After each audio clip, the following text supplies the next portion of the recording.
pessoal, mais um vídeo pra vocês. Dessa vez um vídeo comentando primeiras edições que eu li de dois mangás, o Zetman e o Parasite, sendo que o Zetman não tá aqui o número 1, então botei esse número 2 para exemplificar. Começando aqui, o Parasite, ele é publicado aqui no Brasil pela editora JBC, escrito e desenhado por Hitoshi Awaki, e vai ser completo em 10 volumes, e custa R$16,90.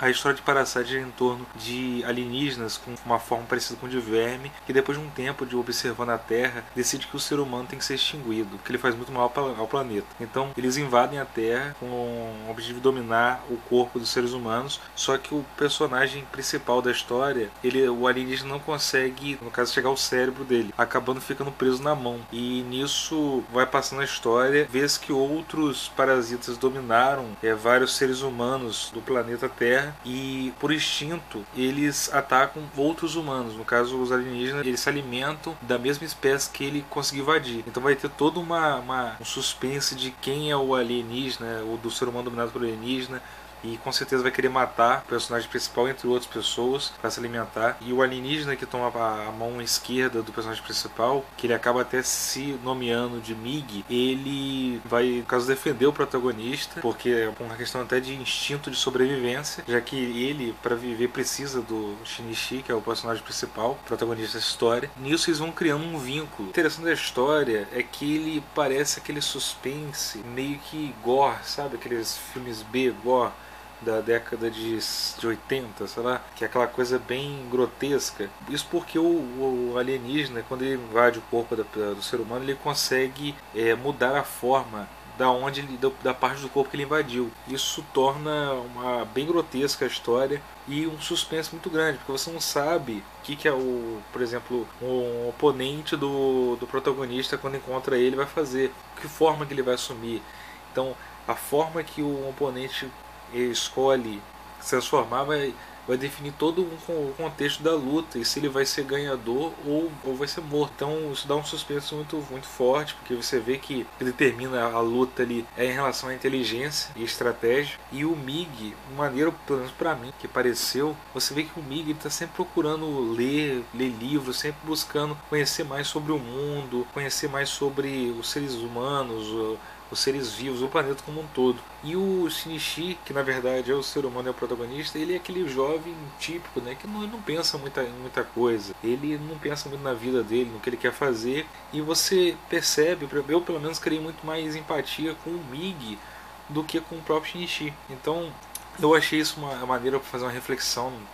Pra mim foi feita uma reflexão em relação ao que a gente faz na nossa vida, o que você faz com o seu tempo, entendeu? Será que você faz igual o Mig, que você procura saber mais as coisas, procura ler, conhecer mais de coisas que você talvez tenha curiosidade, queira saber, ou você faz igual o Shinichi, que fica só, meio que deixa a vida me levar? Eu achei isso, pelo menos isso me causou uma certa reflexão. Eu gosto disso numa obra literária. Nisso também tem toda uma série de reflexões, de discussões, na verdade, em relação à questão do ser vivo, do ser humano, porque o ser humano, ele é o topo da cadeia alimentar e não tem que ter medo mais, né?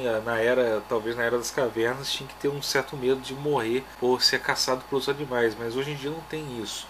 Então você botando o ser humano nessa situação, com a situação dos alienígenas, é interessante você ver esse medo, e você ver que, por exemplo, o Shinichi fica bolado quando os alienígenas tratam o ser humano pelo nome de carne moída, como se fosse uma carne de alimento. O ser humano trata todos os outros animais dessa forma. Então será que a gente é tão especial assim? Somos tão superiores aos outros animais que não merecemos ser considerados? Será que é ultrajante? Então não é ultrajante para os outros seres? Por quê? Então vai causando toda essa discussão. Tem uma hora até que tem uma barata, até que a mãe do Shinichi quer matar logo, e o Mig escuta aquilo e fica se indagando por que o ser humano, por exemplo, ele é mais importante que a barata. Não em relação a uma discussão de ter conhecimento inteligente ou não, mas em relação à questão do ser vivo no contexto do mundo. Assim, o que faz o ser humano ser tão melhor que a barata, que ela até não faça diferença se ela morrer ou não.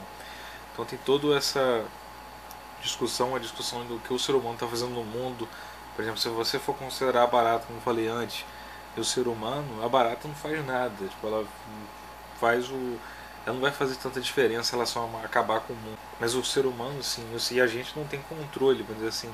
E a gente for, por exemplo, se você for botar moscas e lagartixas, se a mosca fosse proliferar e as lagartixas não comessem as moscas, as moscas iam se proliferar demais e isso ia causar um desequilíbrio ecológico. No caso, isso não acontece porque a lagartixa, para se alimentar dela, entre outros seres, então isso faz o controle da própria natureza.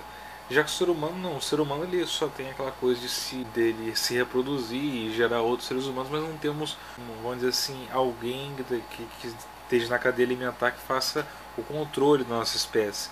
Então a gente só vai crescendo, crescendo, crescendo em todos os malefícios que a gente vai causando para a natureza, ele é somado e somado cada vez mais a partir do ponto que você, como uma pessoa, faz mal, imagina esse tanto de gente que você não tem certo controle da natureza. Você não vê um animal da selva no meio da cidade. Nós, seres humanos, crescemos em número, né, não temos o controle da natureza para poder controlar o número de seres humanos que estão bem maiores do que seria normalmente, e os malefícios que fazemos também se aumentam também. É um mangá que parece ser uma coisinha idiota e uma coisa meio, vamos fazer uma coisa meio grotesca, você vê essa mão com o olho e tal, mas não é, entendeu? Se você ler com atenção, você vai ver que tem uma série de discussões, uma série de reflexões a ser feitas aqui. Eu fiquei até um pouco triste quando a Tatiana Feltrini, do canal Tiny Little Things, ela falou que não gostou porque tem tanta coisa maneira nesse mangá, então, talvez, não sei, talvez eu não goste do modelo da história, como eu também não gosto tanto desse modelo gore, mas ele não é só essa coisa grotesca, ela tem muito mais para mostrar e eu pelo menos gostei bastante. Então eu gostei sim, eu estou acompanhando, estou comprando os próximos volumes, indico para vocês. Agora falando de Zetman, ela é publicado também pela editora JBC, do Masakazu Katsura, e vai ser completo em 20 volumes, está saindo agora, vai sair o 10, o próximo, e custa R$17,50.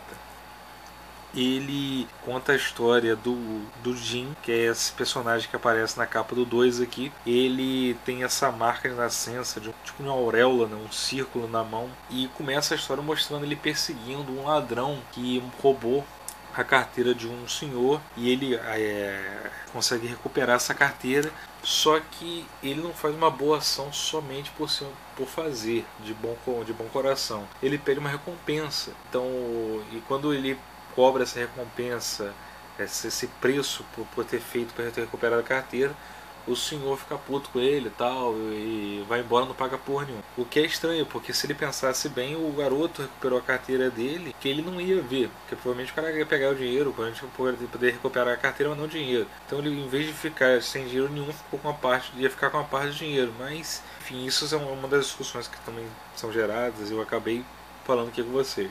E aí ele vai voltar, vai contar a história dele, que ele tem um avô que cuidou dele, e ele tem muito carinho, e considera sendo como se fosse da família, ele chama inclusive de avô, mas não é o avô biológico dele, simplesmente cuidou do Jin desde pequeno, e nisso é um mistério por trás da história, porque esse volume 1 ele vai falar muito sobre aspectos de histórias bem urbanas e bem realistas. Então, mas no fundo há um mistério em relação à questão de players, que é como se fossem seres humanos criados geneticamente modificados, que têm características sobre-humanas, pelo menos é o que passa a entender. Ainda está num tom misterioso, não está falando muito sobre isso, número 1. Vai ser apresentado, provavelmente não vai ser explicado e apresentado nos próximos volumes. Mas o traço desse mangá é sensacional, é muito, muito bonito, é muito bem feito. A história que vai sendo passada tem uma característica bem real, bem urbana, assim. Tem algumas cenas, algumas coisas que acontecem que você para um pouco e respira, porque realmente são cenas e acontecimentos que são bem fortes. Nesse caso, os dois têm são histórias completamente diferentes, mas um ponto que eu gosto dos dois, que eu gostei, indico também Zetman, esqueci de falar, mas indico ele para vocês comprarem, com certeza, comprem todos, porque vocês vão gostar, pelo menos eu estou falando pelo volume 1, né, claro. Mas eu, por exemplo, estou comprando todos, está na minha pilha de leitura, tem outras leituras para fazer, mas eu estou adquirindo porque eu sei que eu vou me arrepender se não adquirir agora, para tentar adquirir depois e não conseguir. Então corre atrás dos volumes que já lançaram. Esse aqui está no 10, esse aqui está no 7 ou no 8. Então esses aqui são 10, esses aqui são 20. Então, mas o que me chama a atenção, que eu gosto bastante, São mangás que ele tem talvez ação, não tem ação, mas tem histórias para você ler, você até passar passar um tempo e tal, mas que te engrandeçam de alguma maneira, que essa ideia de qualquer coisa cultural que você vai fazer, seja ler um livro, seja ver um filme, seja ver um seriado, seja ver um documentário, seja ver uma peça, qualquer coisa que você vai fazer, ver um quadro, por exemplo, uma pintura, a ideia é que aquilo te traga alguma coisa, te faça crescer de alguma maneira. Então, que a ideia é somar. É bom, às vezes, você ler mangá, histórias de quadrinhos, tirinhas ou qualquer outra coisa que te faça passar o tempo.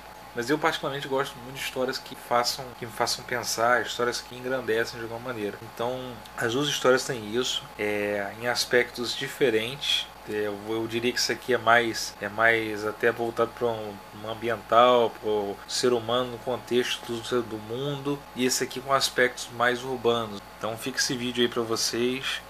Espero que vocês tenham gostado.